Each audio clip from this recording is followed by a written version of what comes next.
Assalamualaikum warahmatullahi wabarakatuh. Alhamdulillahirrabbilalamin. Wabihi nasta'in wa ala umurid dunya wadin. Wassalatu wassalamu ala asrofil anbiya wal mursalin wa ala alihi wa sahbihi ajmain, amma ba'd. Yang terhormat kepada dosen pengampu mata kuliah Asuransi Syariah, yaitu Ibu Siti Maskanah, dan rekan-rekan sekalian yang saya banggakan. Puji syukur marilah kita panjatkan kehadirat Allah Subhanahu wa taala, yang mana atas berkat rahmatnya kita bisa bertatap muka secara online pada pagi kali ini. Salawat serta salam marilah kita limpah curahkan kepada junjungan Nabi besar kita, yakni Nabi besar Muhammad Sallallahu Alaihi Wasallam. Di sini saya Sulistiawati dari jurusan Ekonomi Syariah Untirta angkatan 2018 akan menjelaskan tentang konsep asuransi syariah. Nah, menurut Dewan Syariah Nasional, pengertian asuransi syariah adalah sebuah usaha untuk saling melindungi dan tolong-menolong di antara sejumlah orang atau pihak melalui investasi dalam bentuk aset yang memberikan pola pengembalian untuk menghadapi resiko tertentu melalui akad atau perikatan sesuai dengan syariat Islam. Nah, di sini juga ada prinsip asuransi syariah. Prinsip asuransi syariah adalah atas dua akad ya. Yang pertama itu adalah akad tijaroh, yaitu semua bentuk akad yang dilakukan untuk tujuan komersial. Terus yang kedua itu adalah akad tabaru, yaitu semua bentuk akad yang dilakukan dengan tujuan kebaikan dan tolong-menolong, bukan semata untuk tujuan komersial atau tujuan sendiri-sendiri gitu ya. Terus di sini ada skema asuransi syariah. Pada asuransi syariah, premi yang sudah dibayarkan seluruh pemegang polis hanya akan dikumpulkan dan dikelola perusahaan asuransi. Nah, dana yang terkumpul nantinya digunakan untuk membayar klaim yang diajukan oleh peserta asuransi syariah yang sedang menghadapi resiko sesuai akad atau perjanjian gitu. Jadi dana asuransi ini itu akan dikumpulkan oleh perusahaan asuransi yang nantinya bakal dikembalikan lagi gitu kan kepada peserta asuransi ini ketika dia menghadapi resikonya itu sesuai akad atau perjanjian yang sudah ditentukan di awal. Nah, pengertian asuransi syariah adalah jenis asuransi yang menggunakan perjanjian atau akad tolong-menolong. Nah, setelah yang kita tahu ini kan, dalam Islam jenis akad ini dikenal sebagai akad takaful. Nah, akad ini itu yang membentuk skema pemberian dana atas klaim peserta penempatan prinsip berbagi resiko itu. Jadi si peserta asuransi ini akan mendapatkan asuransi dari perusahaan dari perusahaan asuransi ini ketika dia menghadapi bencana atau apa. Nah, bencana tersebut itu akan dia dapatkan setelah apa yang dia janjikan di awal gitu tuh. Contoh kayak dia di perjanjian awal itu ketika dia menghadapi kematian atau kecelakaan, dia pasti kecelakaan motor, contoh kecelakaan motor. Nah, nanti dia akan mendapatkan asuransi dari si perusahaan asuransi itu. Tetapi jika di dalam perjanjiannya itu dia tidak mendapatkan asuransi kecelakaan motor, maka saat dia mengalami kecelakaan tersebut, dia tidak akan mendapatkan asuransi dari perusahaan asuransi tersebut gitu teman-teman. Nah, terkait dana hangus, dana yang sudah Anda bayarkan atau peserta asuransi bayarkan tidak menjadi milik perusahaan, tetapi hanya dikelola bersama dengan total dana dalam seluruh peserta. Nah, ketika jangka waktu habis, uang tersebut dapat dikembalikan kepada peserta asuransi. Nah, perusahaan asuransi hanya akan memperoleh sejumlah uang atau dana yang kecil sebagai imbalan dari pengelolanya. Besarannya pun sudah ditetapkan di akad. Nah, jadi ketika dana hangus ini tidak ada ya yang namanya dana hangus, tetapi jika jangka waktunya ini sudah habis, nah dana-dana yang peserta asuransi ini dikelolakan kepada perusahaan asuransi, maka maka dana tersebut akan dikembalikan kepada peserta asuransi. Nah, Jadi si perusahaan asuransi ini tidak mendapatkan dana sebesar apapun yang mereka inginkan, tetapi sesuai akad yang udah diperjanjikan di awal.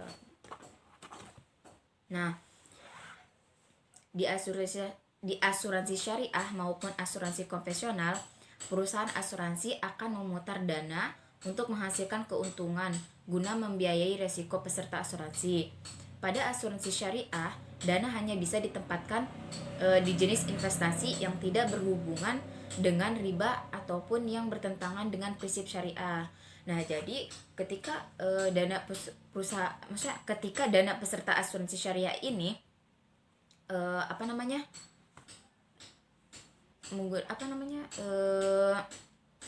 berinvestasi gitu kan ke perusahaan asuransi, jadi mereka itu tidak berhubungan riba atau bertentangan dengan prinsip-prinsip syariah yang lain. Soalnya kan semua akadnya itu udah ditentukan di awal di perjanjian gitu.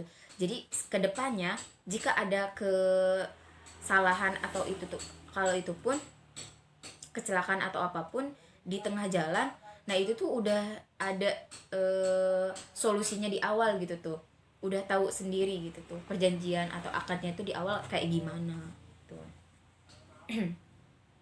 Nah, dana kelolaan investasi perusahaan peserta asuransi syariah itu bisa saja diinvestasikan di emiten, tetapi bisa dipastikan perusahaan emiten tidak melakukan kegiatan yang melanggar prinsip syariah.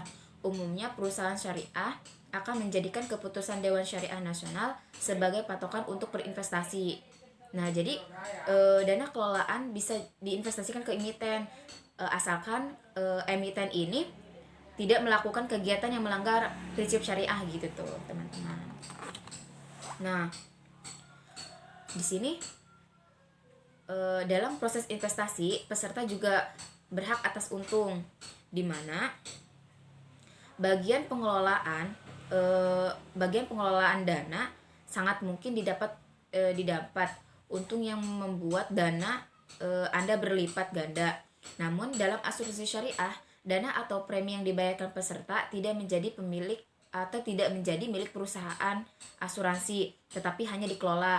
Jadi si dana dari peserta asuransi ini hanya dikelola oleh perusahaan asuransi, tetapi perusahaan asuransi itu tidak menggunakan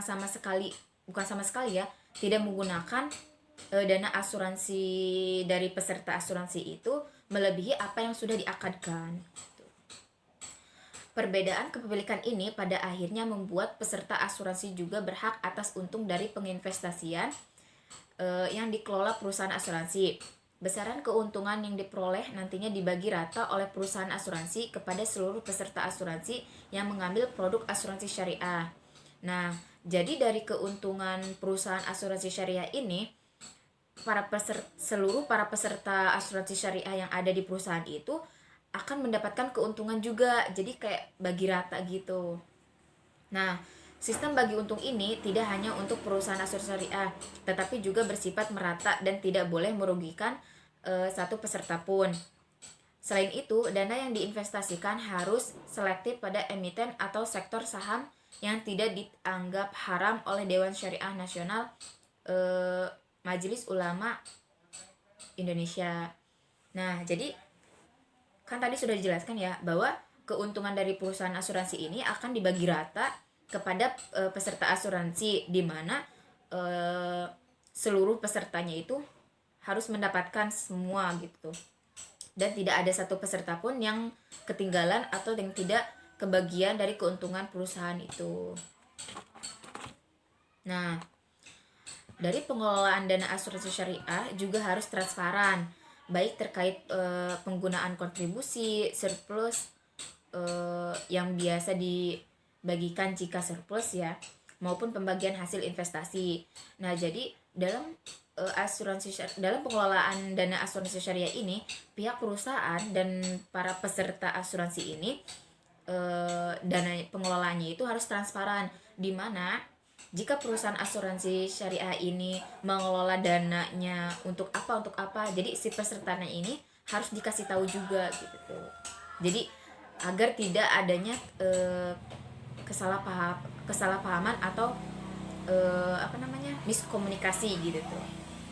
Nah, jika mengambil produk asuransi syariah, peserta asuransi akan mendapatkan laporan yang transparan mengenai bentuk pengelolaan yang dilakukan perusahaan asuransi.